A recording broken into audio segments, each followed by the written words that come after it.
Hello aspirants, thank you for your support. இன்னைக்கு என்ன வீடியோனா 90 days group D success சேலஞ்சில் டே 1. நான் பேசிக்காக நைட் ஸ்டடி ஆஸ்பிரண்ட். இன்னைக்கு டேவை நான் 8 o'clock நைட்டு தான் ஸ்டார்ட் பண்ணேன். இந்த குரூப் டி எக்ஸாமுக்கு அப்ராக்சிமேட்டா 3 month டைம் இருக்கு. அதை எஃபிஷியண்டா யூஸ் பண்ணதான் இந்த சேலஞ்ச். ரொம்ப நாள் கன்சிஸ்டன்சி இல்லாததுனால நான் ஃபர்ஸ்ட் 1 week ரீசனிங்கை தான் டார்கெட் பண்றேன். அதுக்காக இன்னைக்கு ரீசனிங்ல ஈஸி சப்ஜெக்டா water image, MOD, syllogism, Venn diagram, dice, clock, coding and decoding complete பண்ணேன்.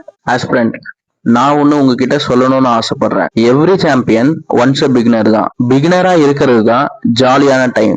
அட்வான்ஸ் ஆனா கூட நமக்கு தான் எல்லாம் தெரியும்னு தோணும். பட் இப்ப அப்படிலாம் இல்ல. பிகினரா எல்லா விஷயத்தையும் லேர்ன் பண்ணுங்க. எப்படி ஸ்கூல் காலேஜ் லைஃபுக்கு நம்மளால திரும்பி போக முடியாதோ, நம்ம எக்ஸாம் கிளியர் பண்ணி வேலைக்கு போனாலும் இந்த லைஃபுக்கு நம்மளால திரும்பி வர முடியாது. நான் பிகினரா டே 1 கம்ப்ளீட் பண்ணிட்டேன். நீ எப்ப பண்ண போறீங்க? நம்மளால முடியும்னு நம்புங்க. நம்மளால முடியும். இந்த வீடியோ உங்களுக்கு பிடிச்சிருந்தா லைக் பண்ணுங்க, ஷேர் பண்ணுங்க, கமெண்ட் பண்ணுங்க. Thank you friends.